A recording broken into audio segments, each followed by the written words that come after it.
This is the Ted Wallachin Podcast.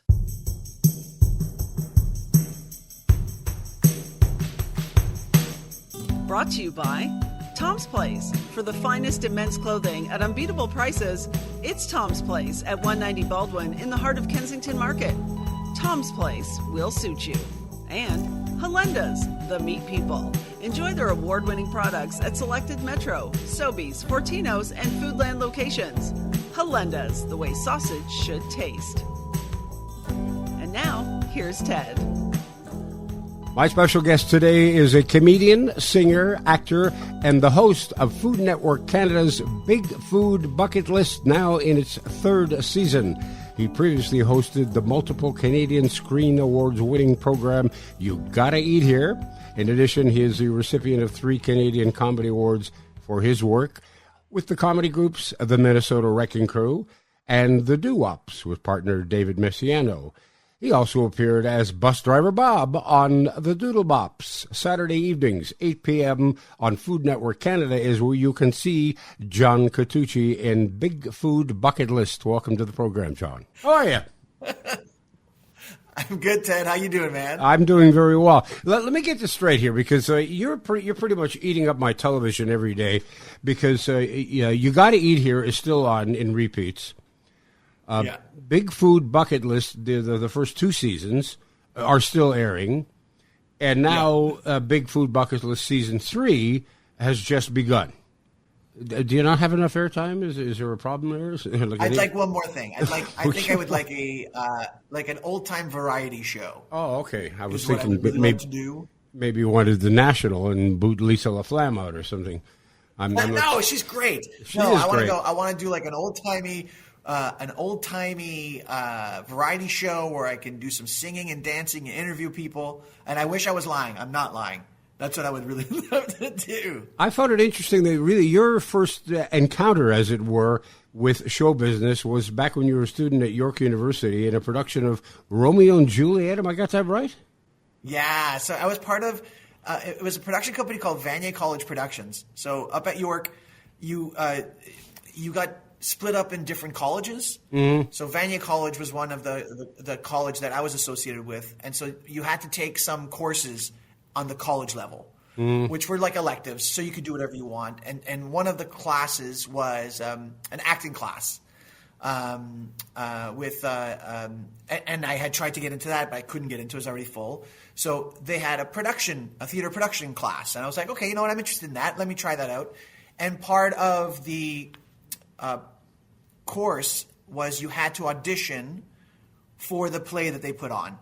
That was part of the course. Mm-hmm. So they were putting on Romeo and Juliet that year. So I auditioned and I got a role in it. And I met my mentor there, Fred Turry, who was an amazing man who started this production company up at York University for people who weren't in the fine arts department but still wanted to act and sing and do all kinds of stuff. So we, part of the course and part of being part of the production company, you had to do everything. You had to do lighting. You had to sew costumes. You had to build the stage. You had to actually build the risers that the stage went on. Like, you did everything. You were taught everything. And from that, I met a whole bunch of people who are still in the industry now, who are still friends. And it was a great experience, because my first year at university was just basically going to back and forth. That's it. I wasn't involved in the community at all. And it wasn't until my second year when I was involved with Vanier College Productions that I was like, oh, I really love this. I love performing. Because when I saw it was Romeo and Juliet, I started laughing, not at you, but because I just imagine like one of the production. Romeo, wherefore art thou? I'm getting a shawarma. Do you want anything?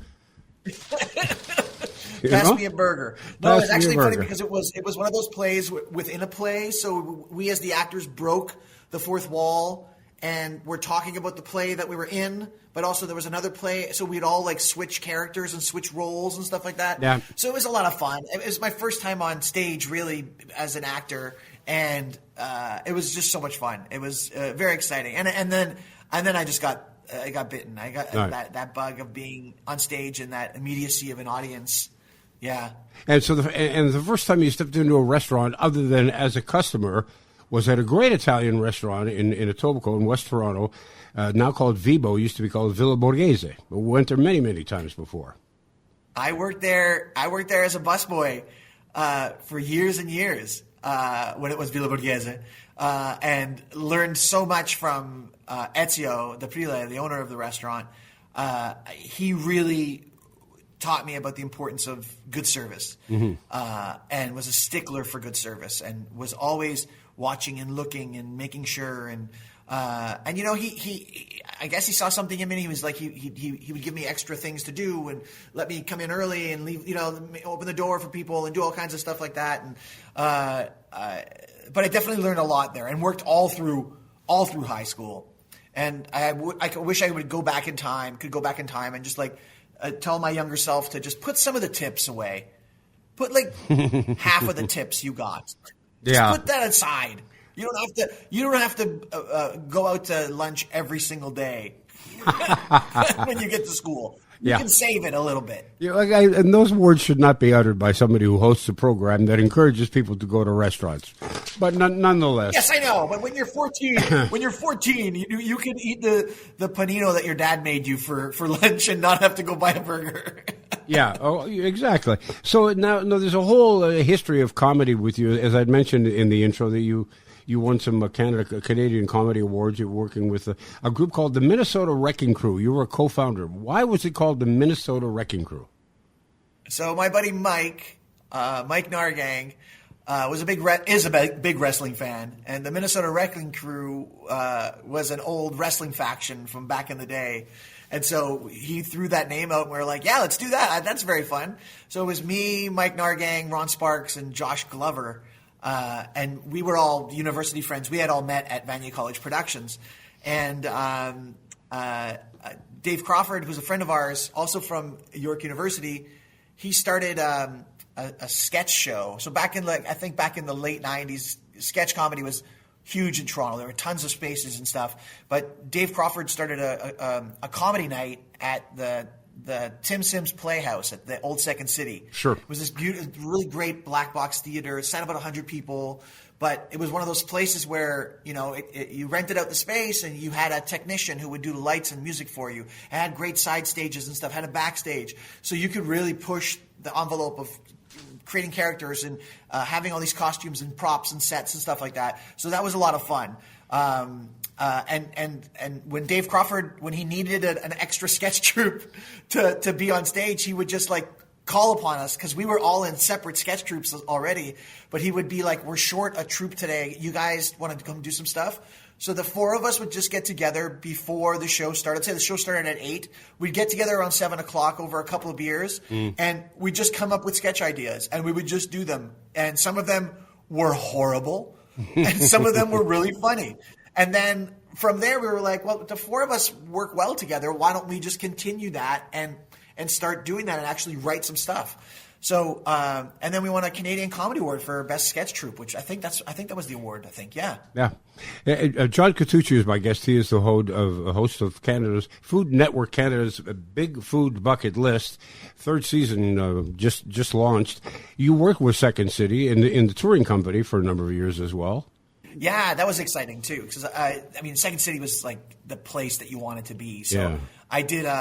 It was called the National Touring Company, but we just basically toured just Northern Ontario, I think, maybe, and not even that north. Yeah, we went to this resort up in Muskoka, and I wish I could remember the name of it. I'm blanking on it, but it was basically like the resort from Dirty Dancing. It was like that, and every night they would have a different act to entertain the people who would be there. So we would drive up Monday afternoon. They'd feed us. We'd perform that night. Then we'd go swimming in the pool late at night, and then we'd travel back the night before, the next day. Yeah. So we did that, and got to do some other shows with Second City. But I never got to get on the main stage, which is something I wish I had a chance to do.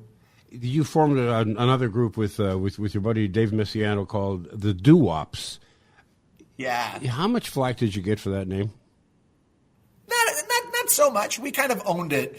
It was like, there's two Italian guys taking the name back. That's the kind of how we played it. Yeah. And we were both singing songs and stuff. And, it was a lot of fun with David, performing with David, because David played guitar. He's a great guitar player. And David and I both could actually sing and harmonize. And we really cared about making the songs sound good. The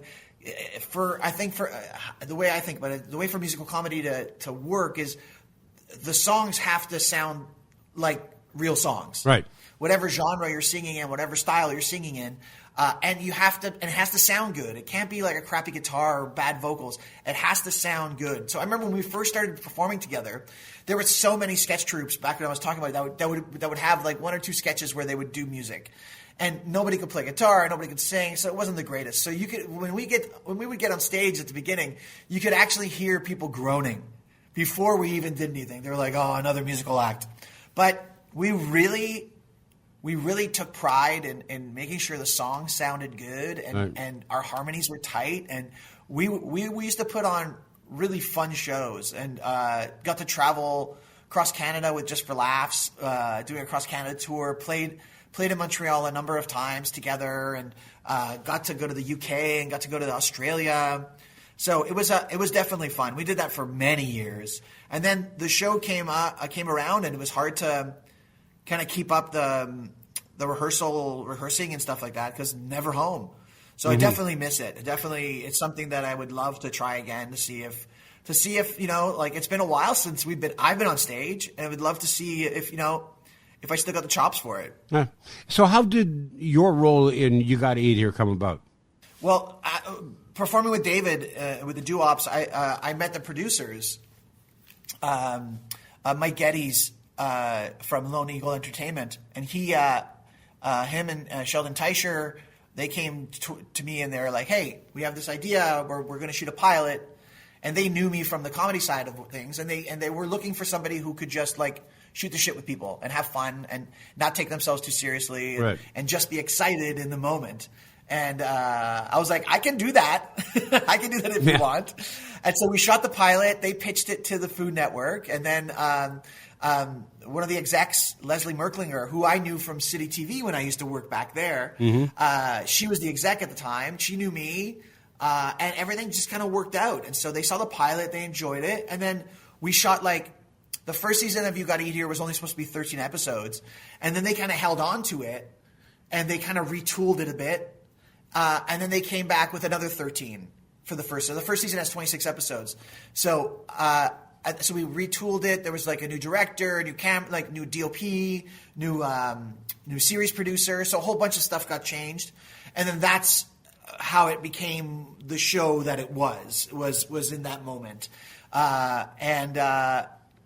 It was just, and then I eat food on TV. That's my gig now, Ted. The Ted Wallacham podcast continues after this. And as usual, off we go to 190 Baldwin, the home of Tom's Place. It's in the heart of Kensington Market. We've been talking for a little bit, Tom, about the wedding season upon us. And I harken back I think it's 8 years now since my daughter got married. And I remember bringing in my son and my son-in-law, future son-in-law at the time. And everybody decided that as opposed to getting tuxedos, all of the bridegrooms were going to get really nice dark suits with matching ties so that after the wedding, 2 weeks, 3 weeks later, they could continue to wear those suits. And they looked fabulous. Now, not to say that you shouldn't get a tuxedo because you've got some terrific tuxedos, which I have too. So either one works. But if you're thinking, well, do I want a tux and how often am I going to wear it? Maybe the suit, it works best. Ted, that's a very good observation, and you did the right thing. And it's very common where people coming to our store with the groom and the groomsmen, and they're buying fabulous, fantastic suits. And you're going to get much more wear out of a suit than of a tuxedo. Exactly correct. So please come to Tom's Place at 190 Baldwin Street. Great storytelling, Ted. I always love how you tell the stories. I tell them from my heart. 190 Baldwin, the heart of Kensington Market. That's where you'll find my friend Tom and Tom's Place. Hey, let me take a moment to tell you about my friends at Hollanders. They are the meat people. You know, I've been a fan of their products for years now, and without a doubt, they make some of the best sausage in Ontario. They are multiple award winners, having captured the Ontario's finest meat competition's coveted Award of Excellence on 3 occasions, in addition to dozens of individual product awards. Hollanders has also received the Grand Champion ribbon at the past 2 Royal Winter Fair's ready-to-eat meat snack competitions. So whether you're preparing a charcuterie board or a full-blown sit-down dinner for your friends or family, you'll find Hollanders' award-winning products at fine meat shops throughout the province, now including selected Metro, Sobeys, Fortino's, and Foodland stores, along with their 7 Hollanders locations. Their barbecued kielbasa is my favorite. On a fresh bun with horseradish, it is out of this world. But don't just take my word for it. Judge for yourself. On your barbecue, in your kitchen, or straight from the refrigerator. Hollanders, the way sausage should taste. Now back to Ted and his guest. John Catucci, my guest, you said in a previous interview on another podcast, I wish I could remember where I heard it, but you said, quote, "I'm not a foodie, I'm an eatie and a drinky," which made me laugh because I thought, yeah, I can relate to that. Yeah, I mean that's what I still think of myself. I think sometimes when people call themselves foodies, my eyes roll. Yeah, like, well, I think because we all like food, because there's an inevitable comparison between yourself and Guy Fieri in the United States, who does diners, drive-ins, and dives. He, though, is a professional chef. You, on the other hand, are not. You're an eatie and a drinky. But the same... An eatie and a drinky. Yeah. I think that's the next show. It's called Eatie and Drinky. yeah, okay. Sounds good to me. This year for... and tell me, what is the difference between You Gotta Eat Here and Big Food Bucket List? Because you're really going to a different restaurant every week and sampling different foods. So in that sense, It's not that much different, is it? I mean, it's me in plaid eating food, right? So there's that, right? Like, a man in plaid eating food. A man in plaid eating food. But it was also, I think it's like with You Gotta Eat Here, we really did a lot of like those diner stuff and mom and pop shops and like little tiny places and then I think the main thing was like when the show was getting pitched, we were like, oh, okay, we're going to restaurants that have tablecloths. That's okay. Yeah, okay.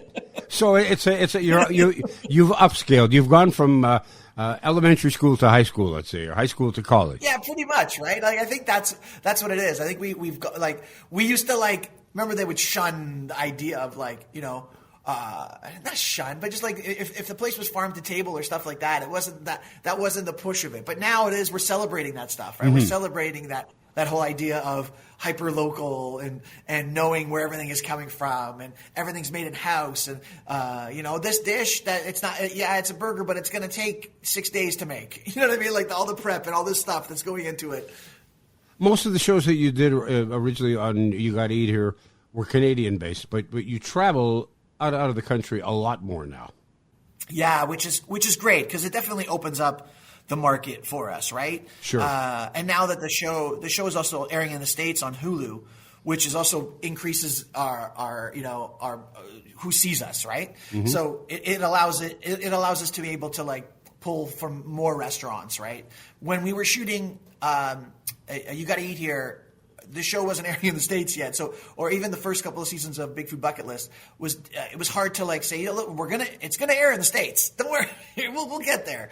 But now that it's on Hulu, it makes it a lot easier for production company to go, hey, we want to be on our show. We'd love to have you like showcase you. 3 seasons on Hulu now, millions of people are seeing it. So it's in that sense, which is one of the reasons why we want to go to the States more as well, to kind of help build that whole thing. So you do 20 episodes per year, 3 restaurants per episode. Who chooses the restaurants? The production company in Toronto has the research department, and they're scouring the internet, word of mouth, checking reviews, and they're finding really great, interesting restaurants. Also, interesting chefs as well, Yeah, right? Some people who have history, have interesting stories, stuff like that. I mean, it comes down to a balance of great food and really interesting story, right? And so the production company is always kind of like balancing those two things. Have you ever thought of going back to Villa Borghese or to Vibo now and shoot an episode? I would love to. And listen, man, I would go back. Well, there's a story right there. Yeah, that is a great story right there. Let's see how I started. Where it all started, Ted.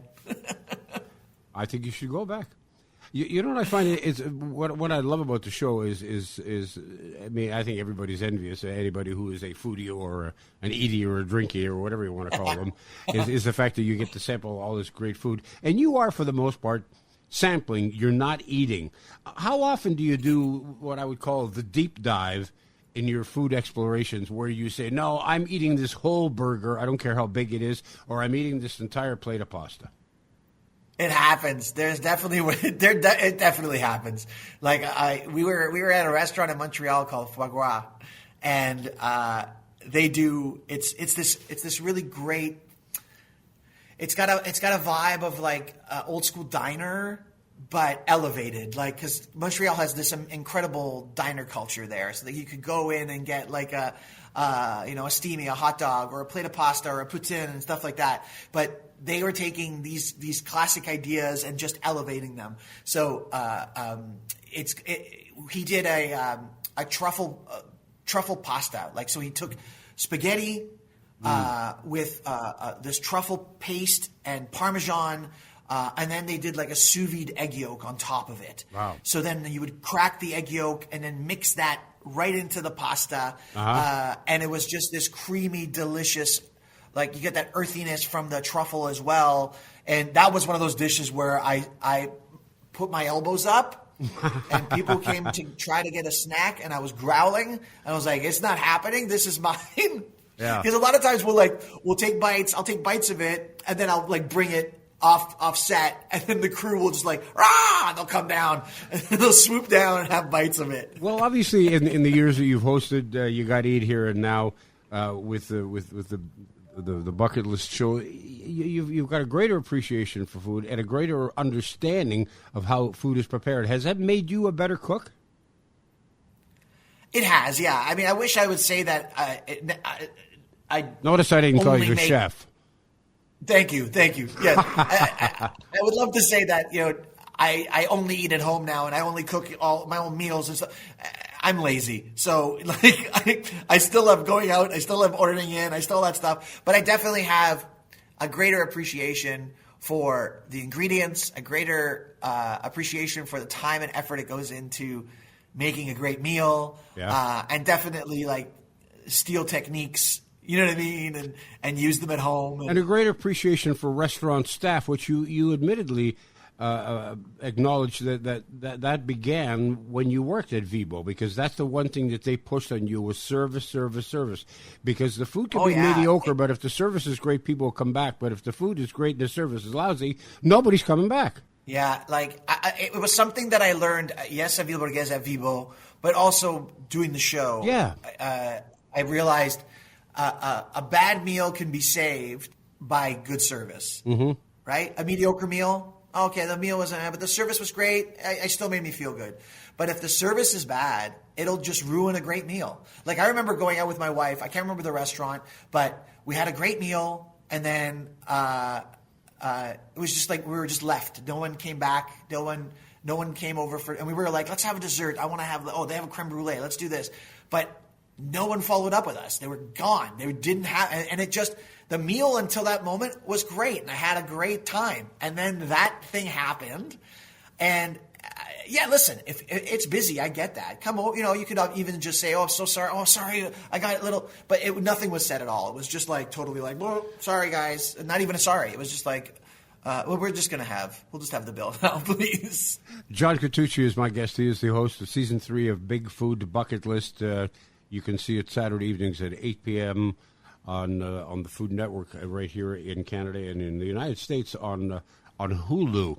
When you're out at a restaurant that you've never eaten at before, a restaurant that's been recommended by your crew, and you sit down, you bite into a plate of pasta, and it sucks, what do you do? Because they can't always be great.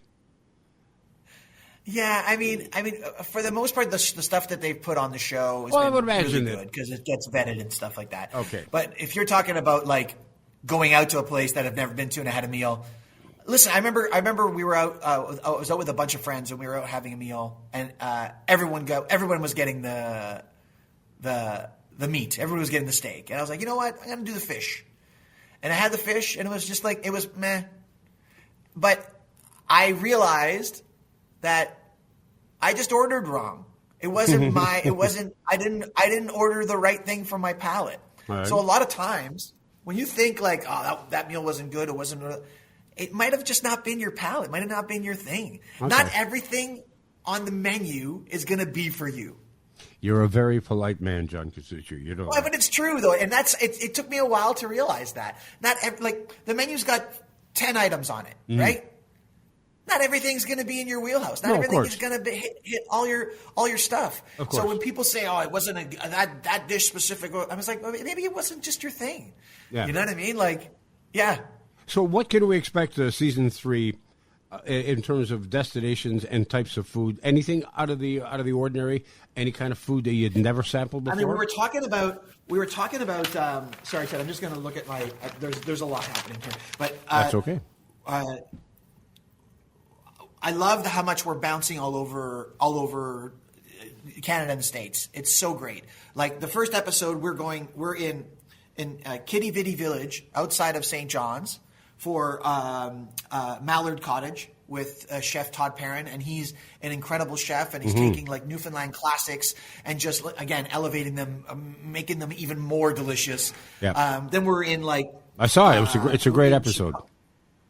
Oh yeah, thank you so much. Yeah, it's such a great that meal was just great. And then when I look down, because it's funny.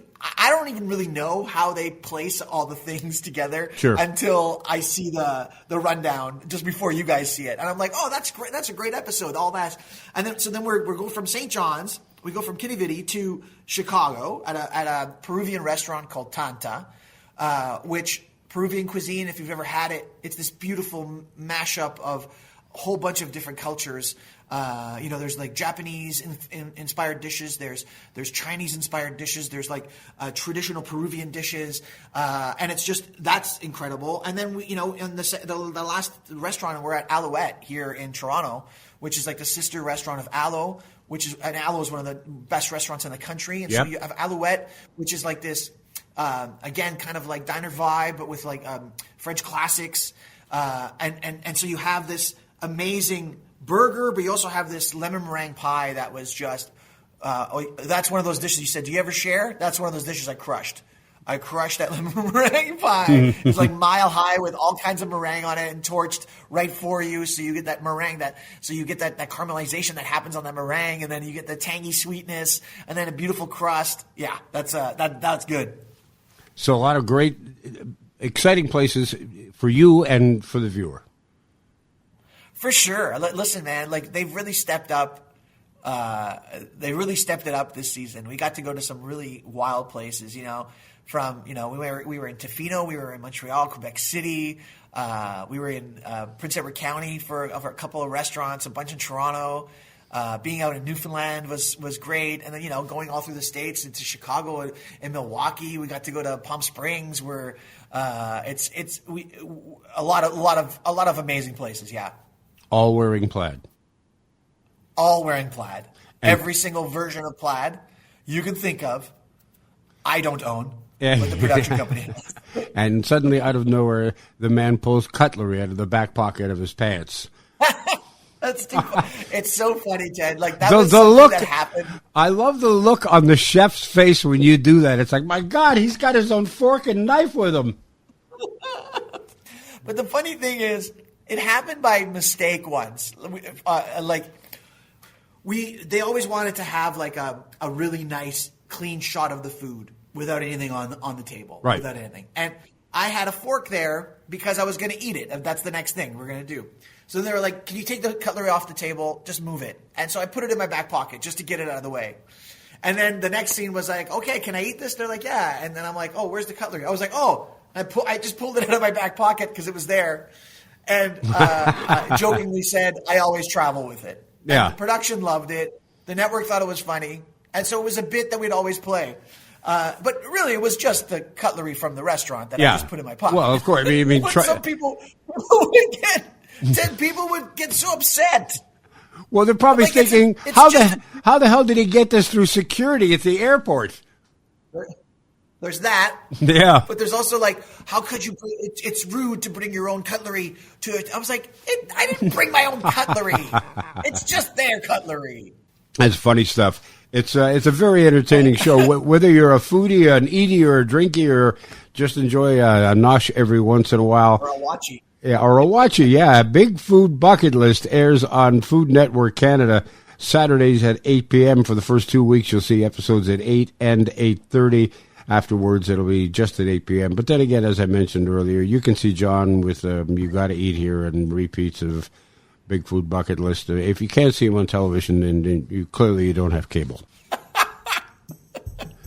It's a real pleasure chatting with you again, and congratulations to you, John, and all the best, my friend.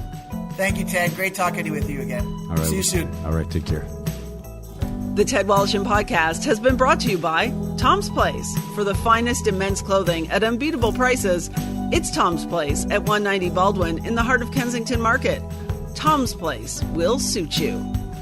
And Hollanders, the meat people. Enjoy their award-winning products at selected Metro, Sobeys, Fortino's, and Foodland locations.